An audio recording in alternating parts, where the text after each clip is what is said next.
Hi, and welcome to A Little Boat.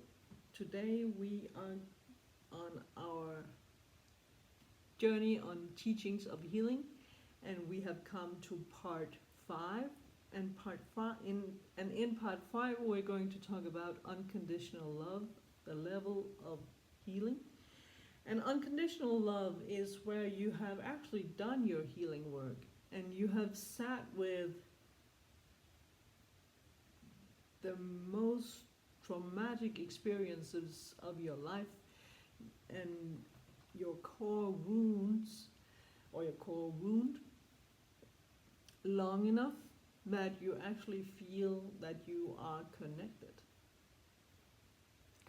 to self, and beginning to acknowledge that, yeah, not maybe you are loved and loved, but you are, you have the idea that you are loved, and you know that, okay, that is where I'm going, but you're not quite there yet.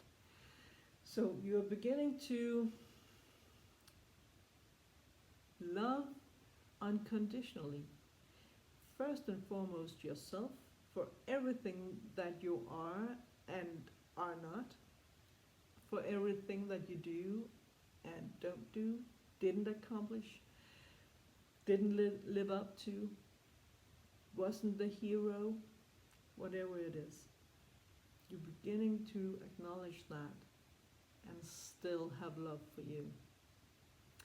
And you are beginning to, in relationship to others, look at their actions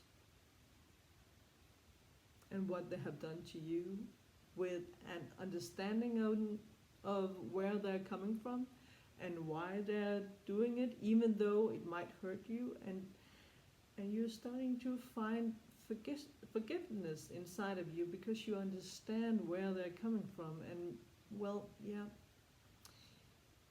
you are beginning to acknowledge that they haven't dived in so deeply into their core wounds and have begun the journey of loving themselves. Because that is actually what healing is, isn't it?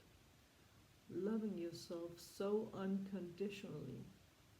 Because when you have unconditional love for yourself, and we are all one, then you also have unconditional love for others. But let's stay with the self, shall we? Because when you have love for yourself unconditionally, you really feel that you are connected and you have a healed self, and you don't have to live from your ego, because that is not actually your defense system. And your safety barrier. Your safety barrier consists of your self-love. And when you expand your love to yourself, you are expanding your boundaries, so to say. You're expanding how peacefully you can sit with situations that occur and just observe them inside of you, acknowledge what they do to you, good or bad, put them in the right order, give them some light and love, and then let them go. It's where you are connecting yourself to the wholeness, to the oneness that you are in body, mind, and spirit. In your feminine side, your masculine side, and your symbiosis of those two.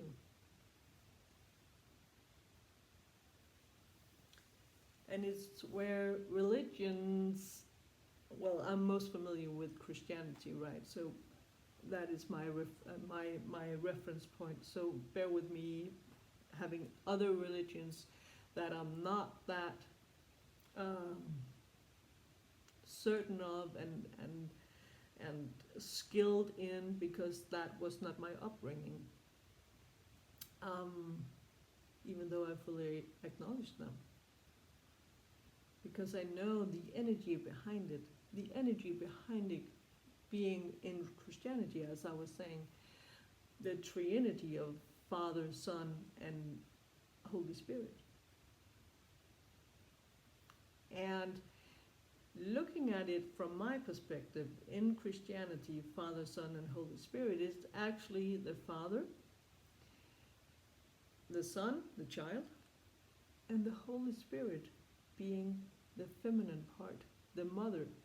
And if you look at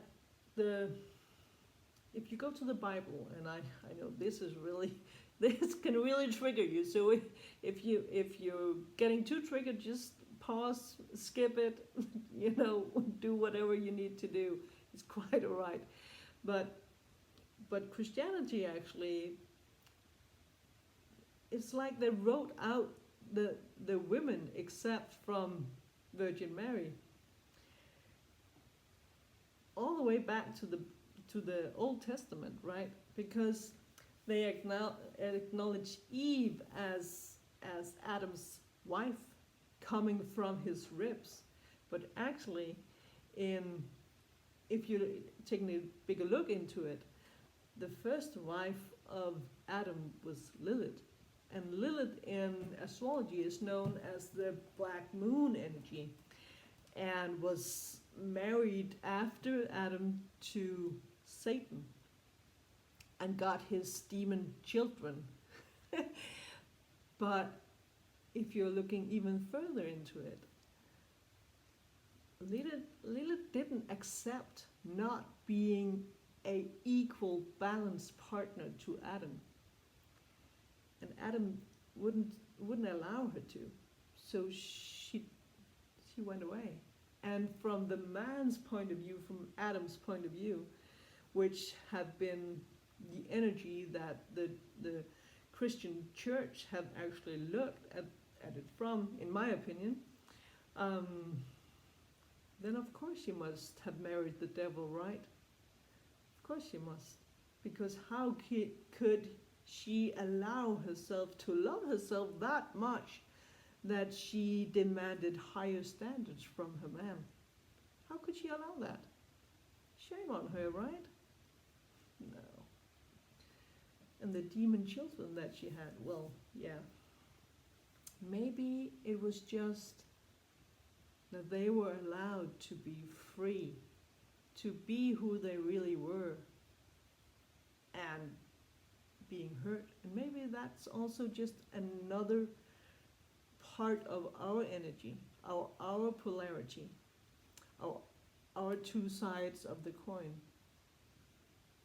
Because I don't think that anybody is all good or all bad. I think we have everything inside of us. And we need to learn to accept that on this healing journey.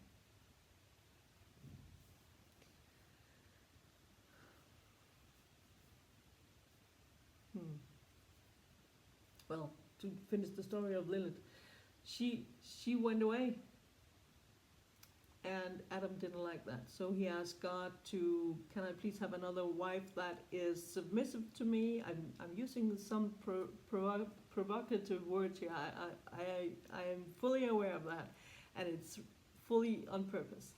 But can I please have a submissive wife that will listen to me and do whatever I need and say and demand at the time and point I want it? And that is what women since then, and that is many years, guys. That is really, really many years.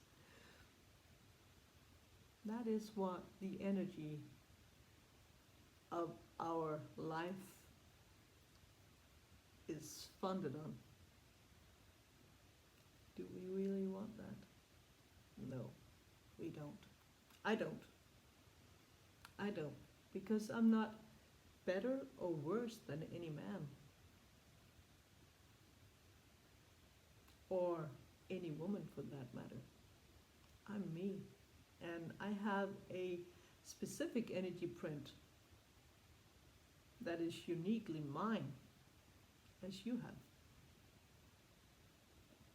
Your specific energy print that is totally, completely, utterly yours and yours alone.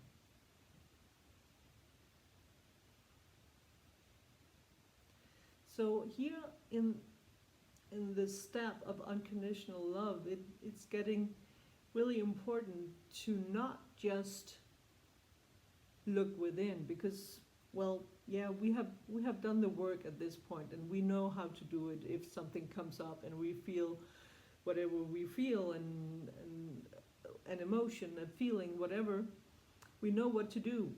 We know how to be with it at that given time and transmute it. So we have to widen our horizon and look at the bigger picture, and starting to look up and see, what world am I actually creating with the energy I'm sending out?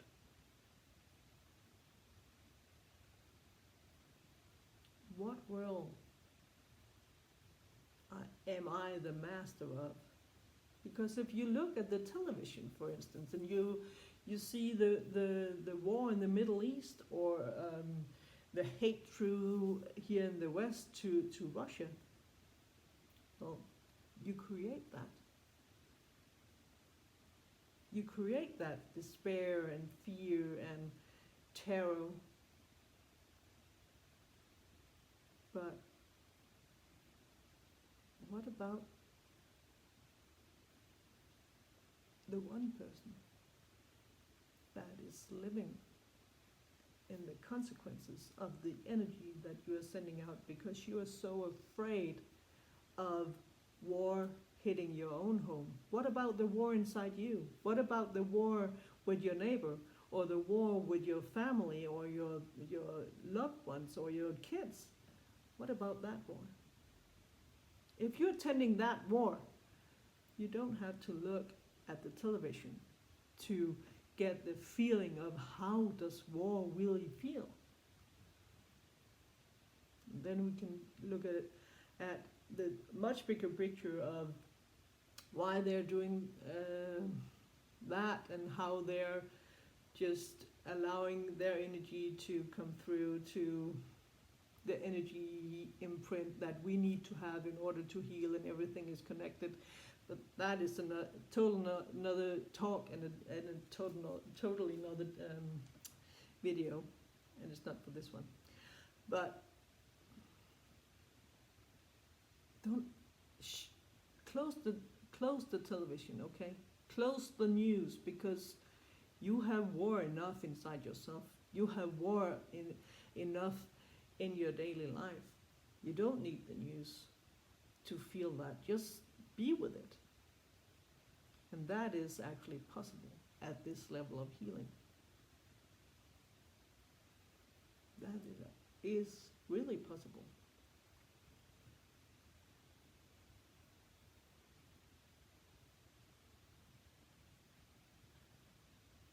And then you can become the footprint here on earth that stops the war.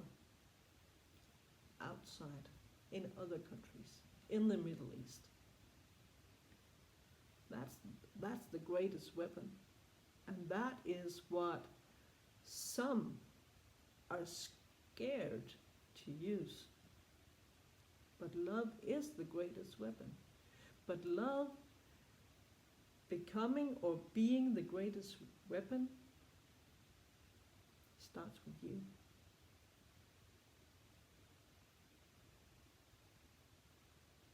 Starts with you.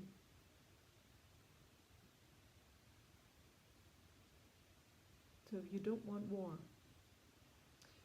if you don't want disaster, if you don't want the Armageddon, if you fear that, look at the Armageddon within. Look at the Armageddon in your life.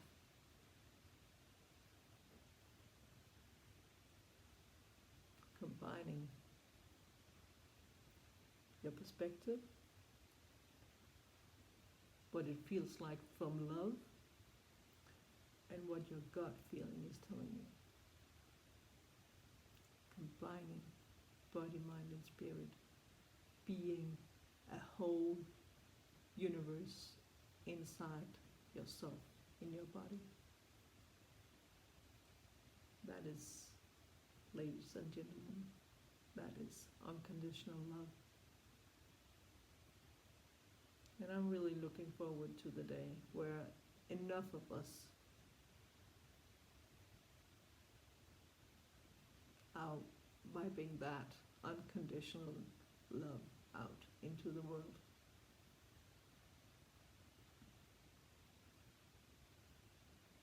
Fully embracing our demons, our inner demons, our monster within, accepting that we have done wrong as well, instead of being offended of others offending us or offending others. Where do you offend others? Where do you offend yourself? Where do you judge yourself? Coming from the limitless love, right, into this unconditional love. That is actually a rather tall step, and that is hard and difficult, and for me it has cost many tears and lonely nights and lonely days, and when I was in it, I hated it.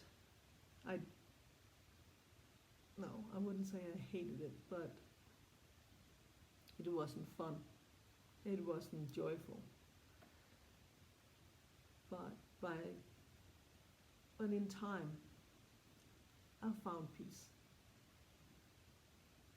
And for me, connecting to nature, being out forest bathing or sunbathing or bathing in the seas or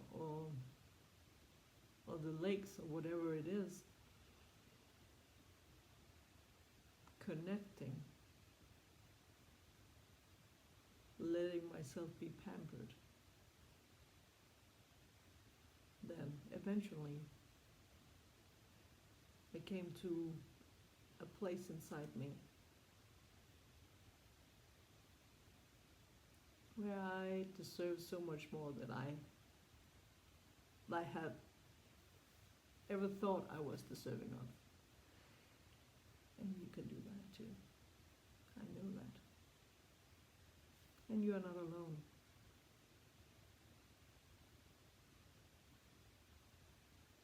Because we are one and we are all in the same boat. We are in this together. So I'll silently let you go now. And until next time, know that you are loved. Know I love you.